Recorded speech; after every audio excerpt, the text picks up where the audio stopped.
আচ্ছা, আপনার উপর আমার আল্লাহ সন্তুষ্ট হয়েছে কেমনে বুঝবেন?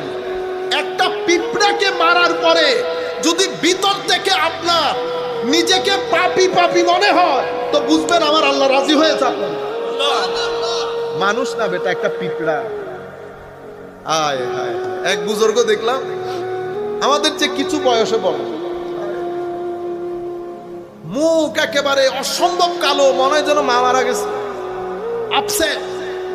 আমি জিজ্ঞেস করলাম, জু বাইরে তোর কি কোনো দুর্ঘটনা, কোনো অসুবিধা, শরীর খারাপ?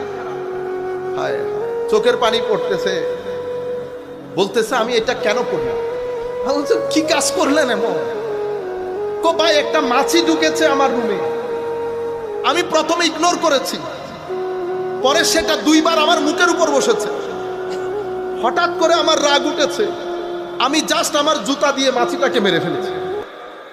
আমাদের কাছে আপনাদের কাছে এটা একটা ব্যাপার হইল? কেন ব্যাপার না? কারণ আমরা ভিতরের জগৎ থেকে জিন্দা না। মুর্দা মানুষের কাছে ফিলিংস থাকে না, মুর্দার কাছে কি থাকে না? ফিলিংস থাকে। ফিলিংস থাকে জিন্দা মানুষের ভিতরে।